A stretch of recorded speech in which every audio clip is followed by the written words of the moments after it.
Odysseus did not face one monster.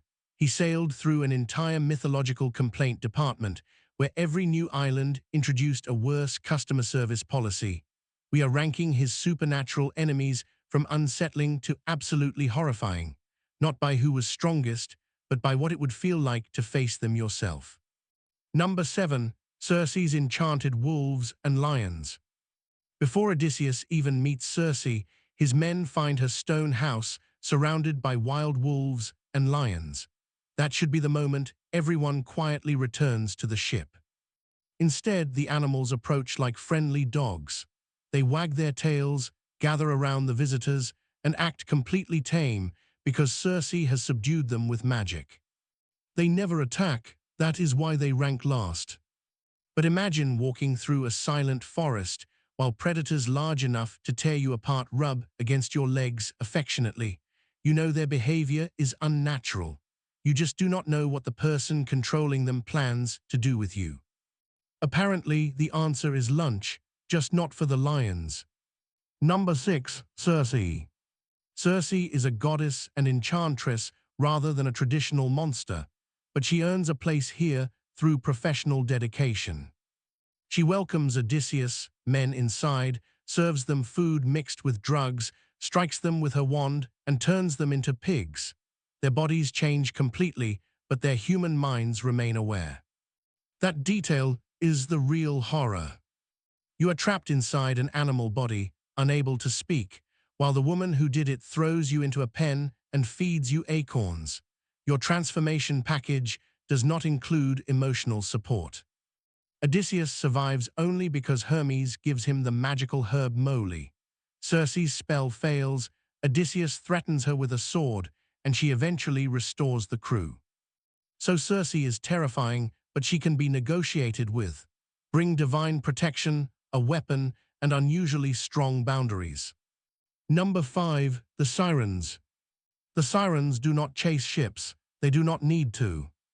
They sit near the shore and sing so beautifully that sailors abandon every survival instinct they possess. Around them lie heaps of bones and decaying bodies from everyone who listened before. Their weapon is not volume, it is temptation. They promise Odysseus knowledge, secrets about Troy, the world, and events beyond ordinary human understanding. The song offers exactly what a proud, curious man wants most. Odysseus has his crew seal their ears with wax. Then he orders them to tie him upright to the mast and ignore everything he says afterward. Once he hears the song, he immediately struggles and begs to be released.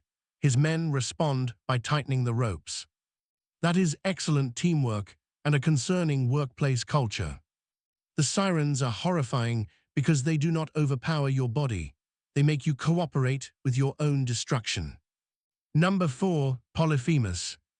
Polyphemus is a Cyclops, a gigantic one-eyed shepherd living inside a cave blocked by a stone his prisoners cannot move. Odysseus enters the cave hopping for hospitality. Polyphemus responds by grabbing 2 men, smashing them against the ground, tearing them apart, and eating everything. Then he sleeps. The next morning, he eats 2 more. That evening, 2 more. There is something uniquely disturbing about how ordinary the routine feels to him. He milks his animals, organizes the flock, eats visitors, and continues with his day. Cannibalism has become part of the household schedule. Odysseus gets him drunk, claims his name is Nobody, and drives a heated wooden stake into his single eye. The survivors escape beneath the bellies of the Cyclops, rams. They nearly succeed, without further trouble. Then Odysseus shouts his real name from the ship, because apparently surviving a cannibal giant means nothing unless the giant knows who deserves the review. Polyphemus calls upon his father, Poseidon, and Odysseus' journey becomes much worse. Number 3. Charybdis. Charybdis is less like an animal and more like the ocean developing an appetite. 3 times each day, she sucks down the surrounding sea. Then she violently throws the water back out. A ship caught above her is dragged into a roaring funnel where even a god's help may not be enough. You cannot stab a whirlpool, You cannot blind it. You cannot distract it with wine. Very inconsiderate design. Odysseus first passes Charybdis by steering closer to Scylla, choosing a smaller guaranteed loss over complete destruction. Later, after Zeus destroys his ship, the current carries him back. This time he survives by grabbing a fig tree above the whirlpool and hanging there, while Charybdis swallows the remains of his raft. He waits until she releases the wreckage, drops into the water, and paddles away using his hands. Charybdis is horrifying because she removes the idea of combat. There is no enemy looking at you. The entire landscape simply opens and erases your ship. Number 2, the Laestrygonians.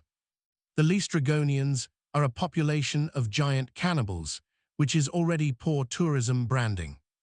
Odysseus' fleet enters a narrow harbor surrounded by cliffs. Every ship except his is moored inside. Scouts reach the palace of King Antiphates, where the king immediately grabs one man and begins eating him. Then the city mobilizes. Thousands of Laestrygonians appear along the cliffs and throw enormous rocks into the harbor. Ships smash together. Sailors are speared like fish, carried away and eaten. Odysseus cuts his own ship's cable and escapes because he had anchored outside the harbor.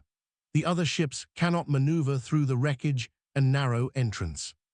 Almost the entire fleet disappears in minutes. Polyphemus is one cannibal in a cave. The Laestrygonians are an organized cannibal civilization with high ground, ranged weapons, and a functioning food distribution system. Efficient, horrible, probably excellent logistics. Number 1, Scylla. Scylla waits inside a cavern high above a narrow sea passage. She has 12 feet, 6 long necks, and 1 head on each neck. Every mouth contains 3 tightly packed rows of teeth. Her voice, strangely, resembles a young dog. Then she reaches down and takes 6 people at once. Odysseus knows she is waiting. Circe has already warned him that Scylla cannot be defeated and that sailing near her means sacrificing 6 men to save the rest. He does not tell his crew. As the sailors stare toward Charybdis, terrified by the water collapsing beside them, Scylla attacks from the opposite direction. 6 heads strike the deck. 6 men rise into the air, kicking and reaching toward Odysseus while calling his name.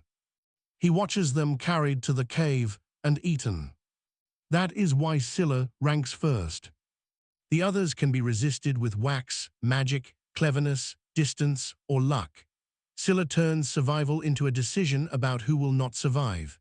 Odysseus cannot fight her, cannot save the victims, and cannot even warn them without risking panic and losing everyone. You pass the monster. You continue sailing. And 6 empty places remain on the ship.